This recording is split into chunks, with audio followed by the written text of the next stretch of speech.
Hello subscribers எல்லாம் எப்படி இருக்கீங்க? எங்களை சப்ஸ்கிரைப் பண்ணி, லைக் பண்ணி, ஷேர் பண்ண அனைத்து நல்லுள்ளங்களுக்கும் நன்றி கூறி, இன்றைக்கி நம்ம சூப்பராக சுவையான ஒரு பூரி மசாலா தான் பார்க்க போகிறோம்.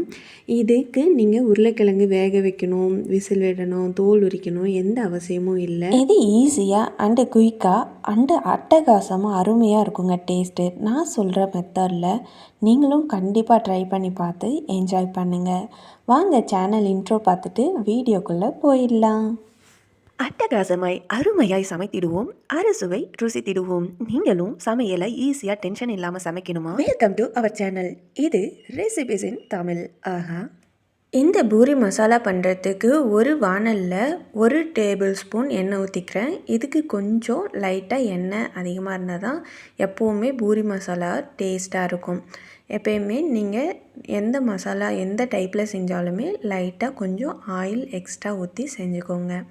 இப்போது நான் 1 டேபிள் ஸ்பூன் கடலைப்பருப்பு அண்டு அரை டீஸ்பூன் ஜீரகம் போட்டுக்கிறேன். போட்டுட்டு கடுகு வந்து ஒரு 1/4 டீஸ்பூன் கடுகு ஆட் பண்ணிவிட்டு நல்லா வறுத்து எடுத்துக்கிறேன்.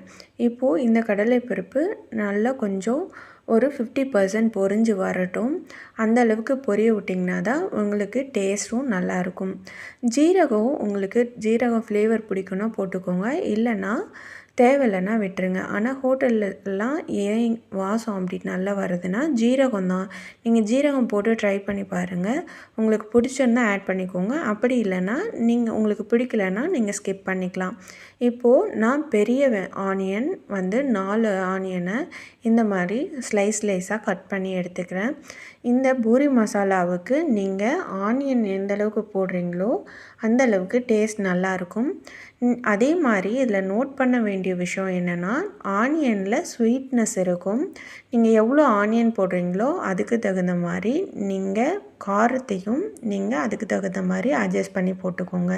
நான் இன்றைக்கி 4 பெரிய வெங்காயத்தை எடுத்து இந்த மாதிரி கட் பண்ணி எடுத்திருக்கேன். நீங்கள் அதிகமாக போடுறீங்க, 5 வெங்காயம் இல்லை 6 பெரிய வெங்காயம் போடுறீங்கன்னா அதுக்கு தகுந்த மாதிரி காரத்தை கூட்ட குறைக்க செஞ்சுக்கோங்க. இது வந்து ரொம்ப முக்கியமானது. ஏன்னா நீங்கள் காரம் நீங்கள் ஆட் பண்ணலன்னா உங்களுக்கு ரொம்ப ஸ்வீட்டாக இருக்கும். அண்டு பூரியுமே நமக்கு வந்துட்டு டேஸ்ட்டு அந்த ஸ்வீட்டோடு சாப்பிடக்குள்ள உங்களுக்கு ஒரு மாதிரி திகட்ட ஆரம்பிச்சிரும். உங்களால் நிறைய சாப்பிட முடியாது. இன்றைக்கி பாருங்கள், நான் ஒரு 4 பச்சை மிளகாயை நான் 2ஆக கட் பண்ணி வச்சுருக்கேன். அதையும் இப்போ ஆட் பண்ணி நல்லா இந்த எண்ணெயில் இந்த பச்சை மிளகாய் நல்லா வறுபட்டு வரணுங்க. அது ரொம்ப ரொம்ப முக்கியம். நீங்கள் எவ்வளோ மிளகாய் போட்டாலுமே நீங்கள் எந்த அளவுக்கு நல்லா எண்ணெயில் வறுத்து அந்த மிளகாய் நல்லா வறுபடுதோ அந்த அளவுக்கு தாங்க காரம் இருக்கும். அதனால் கண்டிப்பாக மிளகாய் வந்து நல்லா வறுபட்டிருக்கணும். இந்த நம்ம போட்டிருக்க ஆனியனுமே நல்லா கண்ணாடி பதத்துக்கு, இப்போ பாருங்கள் இந்த பதத்துக்கு நல்லா வெந்திருக்கணும். இன்னுமே கூட லைட்டாக நம்ம வதக்கி எடுத்துக்கலாம்.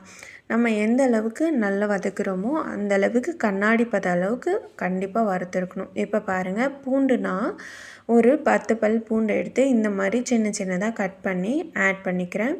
இப்போது இந்த குழம்புக்கு தேவையான 1 டீஸ்பூன் மஞ்சள் தூள் ஆட் பண்ணிக்கிறேன். வெங்காயம்லாம் நல்லா வதங்கினதுக்கப்புறம் நீங்கள் மஞ்சள் தூள் போட்டுக்கோங்க. நீங்கள் மஞ்சத்தூள் ஆட் பண்ணக்குள்ளே கண்டிப்பாக அடுப்பு லோ ஃப்ளேமில் தான் இருக்கணும். இப்போ ஒரு பெரிய உருளைக்கிழங்க தோல்லாம் செதுக்கிட்டு நான் இந்த மாதிரி பீட்ரூட் சீவி எடுத்துகிட்டு வந்திருக்கேன். நான் டக்குன்னு எனக்கு வீட்டுக்கு வந்து கெஸ்ட்டு வந்துட்டாங்கங்க. அதனால் வேக வச்சு இது பண்ணுறதுக்கெலாம் எனக்கு டைம் இல்லை. அதனால் இங்கே வெங்காயம் பச்சை மிளகாயெலாம் வதங்குறதுக்குள்ளே நான் இந்த மாதிரி சீவி எடுத்துகிட்டு வந்துட்டேன். இந்த மாதிரி தான் நான் ஈஸியாக சிம்பிளாக எப்படி குயிக்காக முடிக்க முடியுமோ அதே சமயத்தில் டேஸ்ட்டும் காம்ப்ரமைஸ் பண்ணாமல் அதே டேஸ்ட்டில் வர அளவுக்கு நான் ஈஸியாக என்னோடய ஸ்டைலில் ட்ரை பண்ணுறேன். உங்களுக்கும் டைம் வந்து சேவ் பண்ணணும், இல்லை உங்களுக்கு வேலை ரொம்ப அதிகமாக கிச்சனில் இருக்க மாதிரி ஃபீல் ஆச்சுன்னா இந்த மாதிரி ஈஸியாக செஞ்சுட்டு உங்களோட ஃபேமிலியோட நிறைய டைம் ஸ்பெண்ட் பண்ணுங்கள். அண்டு இந்த ரெசிபீஸ் எல்லாமே நம்ம கொஞ்சம் கேர்ஃபுல்லாக லவ்வோடு சமைக்கக்குள்ளே இன்னுமே டேஸ்ட் அதிகமாக தானே இருக்கும். இப்போது இந்த குழம்புக்கு தேவையான உப்பு ஆட் பண்ணிக்கிறேன். நான் இன்றைக்கி கல் உப்பு தான் ஆட் பண்ணியிருக்கேன். உங்களுக்கு டேபிள் சால்ட்டு தான் நீங்கள் யூஸ் பண்ணுவீங்கன்னா டேபிள் சால்ட் போட்டு நல்லா இப்போ வதக்கி எடுத்துக்கோங்க. நீங்கள் உப்பு போடக்குள்ளே இந்த உருளைக்கிழங்கு நல்லா சீக்கிரமாக வெந்து வருங்க. இப்போது உருளைக்கிழங்கு நல்லா வதக்கிட்டு உருளைக்கிழங்கு மூழ்கிற அளவுக்கு நான் தண்ணி ஆட் பண்ணிக்கிறேன். தண்ணி ஆட் பண்ணி இப்போ நல்லா மிக்ஸ் பண்ணிக்கோங்க. ஏன்னா நம்ம உருளைக்கிழங்கு சீவி போட்டிருக்கோம் இல்லையா, அங்கங்கே கட்டிகள் இருக்க மாதிரி இருக்கும். அதனால் நல்லா மிக்ஸ் பண்ணிவிட்டு இப்போ ஒரு மூடி போட்டு நல்லா வேக வச்சு எடுத்துகிட்டு வந்துடலாம்.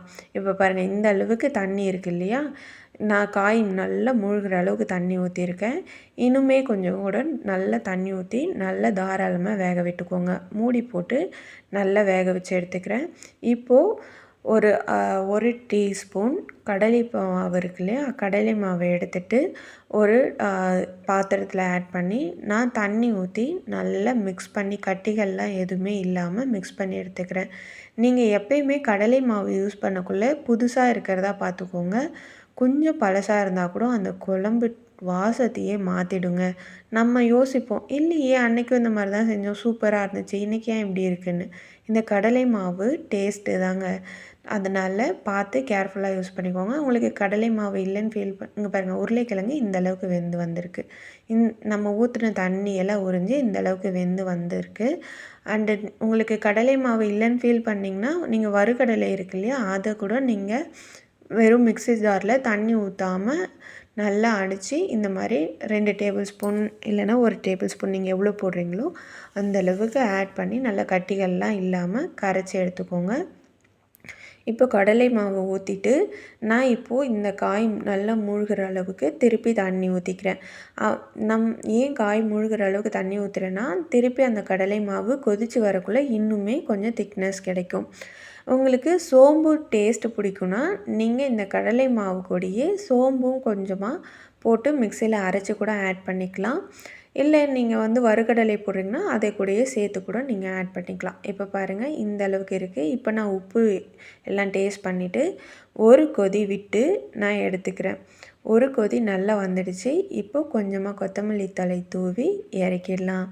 சுட சுட இதுக்கு பூரியும் ரெடி பண்ணிடலாம். இன்றைக்கி நான் பூரிக்கு தாங்க இது பண்ணுறேன். சப்பாத்திக்குமே இது ஈவன் சூப்பராக இருக்கும். நீங்கள் இட்லி தோசைக்குன்னா நீங்கள் கொஞ்சம் மிளகாய் எக்ஸ்ட்ரா ஆட் பண்ணிக்கோங்க. பூரிக்குங்கிறதுனால நான் ஒரு மிளகாய் கம்மியாக தான் போட்டிருக்கேன். அதுவும் இட்லிக்கெலாம் சுட சுட நீங்கள் இன்னும் 2 மிளகாய் எக்ஸ்ட்ரா போட்டு செஞ்சிங்கன்னா சூப்பராக இருக்கும். இப்போ பாருங்கள், கும்முன்னு ஜம்முன்னு அட்டகாசமாக பயங்கரமாக உப்பி நம்ம பூரி நம்ம சைட் டிஷ்க்கு ரெடியாக இருக்குது. நீங்களும் பூரியை டேஸ்ட் பண்ண ரெடியாக இருக்கீங்களா? டன்டடைன், அவ்வளோதாங்க, நம்ம பூரியும் ரெடி, பூரி மசாலாவும் ரெடி. கண்டிப்பாக நான் சொன்ன மெத்தடில் ஈஸியாக நீங்களும் சமைச்சு பாருங்கள். சமைச்சு பார்த்துட்டு நீங்களும் டேஸ்ட் பண்ணிவிட்டு உங்களுக்கு எப்படி டேஸ்ட் வந்தது, உங்களுக்கு பிடிச்சிருக்கா இல்லையான்னு மறக்காமல் நம்ம கமெண்ட் பாக்ஸில் ஷேர் பண்ணுங்கள். மேலும் இது மாதிரி ஈஸியாக அண்டு டேஸ்டியாக சமைக்க நம்ம சேனலை சப்ஸ்கிரைப் பண்ணுங்கள். பாய்.